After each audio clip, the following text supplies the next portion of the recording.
we have a real recency bias. We just saw the Dodgers wipe out the Brewers, and you feel like, oh, no, now they're going to steamroll that. I think this is an even-up series. The Blue Jays offense right now, they scored 71 runs in 11 games. They're averaging 6.5 runs per game. That's the team that's facing the Dodgers, not the one who had 160, the stats, which were good, but this is the best that they've been performing.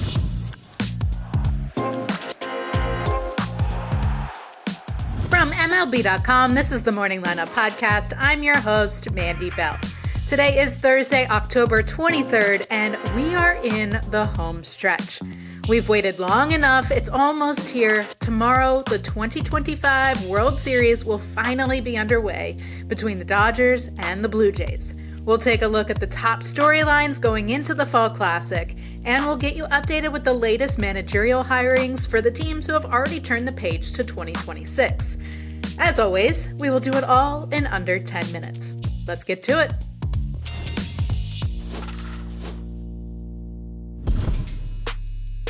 Storyline number 1, a 36-season wait for a World Series appearance. Don Mattingly is a name that any casual baseball fan would know.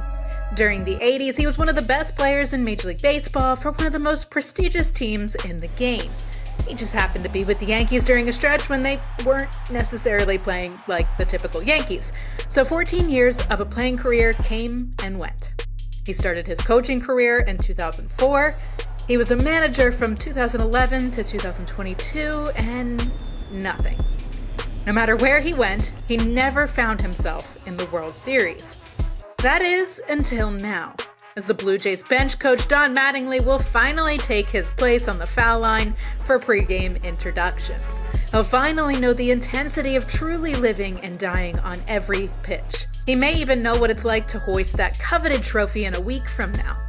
All against a team he coached and managed for over a decade. Former Yankees manager Joe Torre, who worked alongside Mattingly when he first became a coach, told MLB.com's Sweeney Murdy that he always said seeing others reach the World Series was like watching somebody else eat a hot fudge sundae. And now he's thrilled that Mattingly will finally get a taste. Okay, story number 2, rest versus rust. It wouldn't be a Mandy Bell edition of the Morning Lineup Podcast if we didn't quote Sarah Langs, now would it? According to her research, this is just the 5th time since the League Championship Series expanded to a best-of-7 format in 1985 that we've had one LCS result in a sweep and the other go all 7 games. In each of the previous 4 instances, the team winning the 7-game LCS went on to win the World Series, as opposed to the one who had some much-needed rest time before the big event. So, the Blue Jays have history on their side. Can the Dodgers shake off that rust quickly? That brings us to storyline number 3, the Dodgers rotation. The quickest way to prove that rust does not exist will be seeing the LA rotation picking up right where it left off. Blake Snell went 8 scoreless in Game 1. Yoshinobu Yamamoto had a 1-run complete game in Game 2. It's one of the most dominant 1-2 punches of a postseason series ever. Ridiculous, to the point that it made Tyler Glasnow's near 6 innings with 1 run allowed seem like a so-so day. And then, in the clincher, Shohei Ohtani had his best performance of the year, and basically since the birth of the sport, both on the mound with 6 scoreless innings and 10 strikeouts, while also hitting 3 homers. Can we just hear that again really quick? 1-2 the count. Ohtani, did he? Ohtani! Ohtani has done it again! His 3rd home run! An all-time game for an all-time player. So can the rotation do that again? It seems impossible to be that good all over again, but this Dodgers team, they make you believe nothing is impossible. The Blue Jays are definitely going to have to find cracks in the rotation. Now, storyline number 4 is Shohei versus the Blue Jays. Okay, maybe this isn't the most pivotal storyline of the World Series, but it's a fun one. At least for anyone who isn't a Blue Jays fan who had their heart broken after learning that Ohtani was not on a flight to Toronto to sign with the Canadian club when he was a free agent a few years ago. Maybe there's still a sour taste left in Jays fans' mouths that he slipped away. Maybe it helps the David versus Goliath narrative for the Dodgers. Maybe Toronto would have never locked up Vladimir Guerrero Jr. to the hefty extension it did if Ohtani ate up most of that budget. Regardless, it's Ohtani versus the Blue Jays once again, and Toronto does not want to come out on the losing end this time. Storyline number 5, Bo could return. We all know the Blue Jays will need all hands on deck to take down this dangerous Dodgers lineup. It's good that one of their best players, who has missed the last 6 weeks with a left knee injury, says he'll be ready to play. Bo Bichette may not immediately get thrown in at shortstop every night. He's not sure what his role could look like. All he knows is he'll be ready in whatever capacity he's cleared for. As much attention as there's been on these playoff teams, the non-playoff clubs have been making some headlines too. More on that after the break.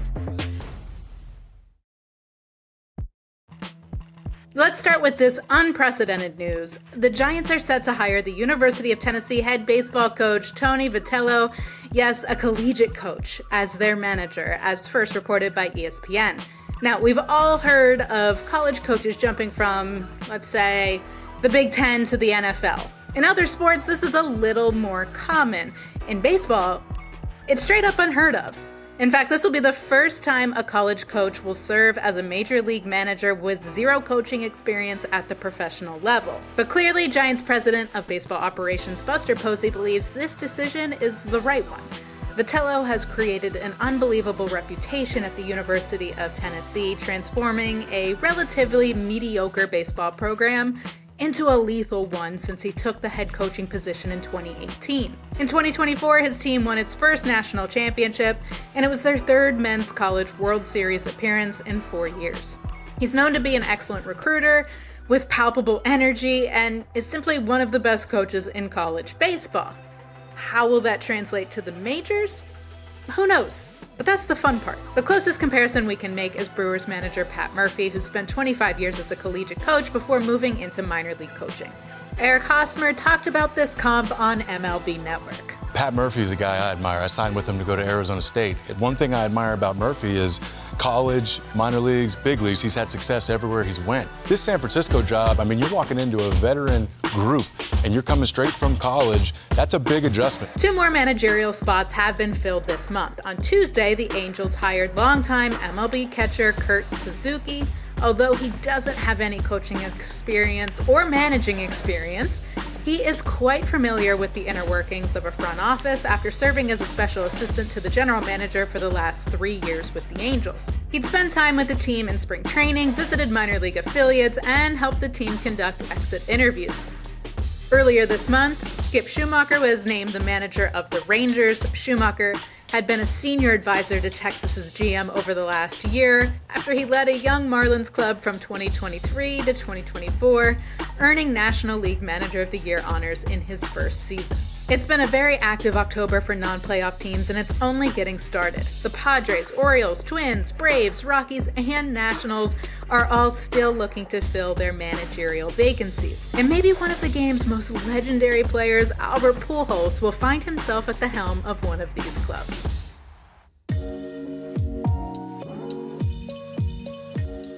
That's all for today's morning lineup, and the best news yet, we only have one more day without baseball. And depending on when you're listening to this, it already might be halfway over. Tomorrow, Will Leach will be back with you to make sure you have all the information you need to be ready for Game 1 of the World Series tomorrow night at 8 p.m. Eastern Time on Fox. As always, please be sure to give us a rating and a review and share this episode with the baseball lovers in your life. Thanks for listening and enjoy the World Series.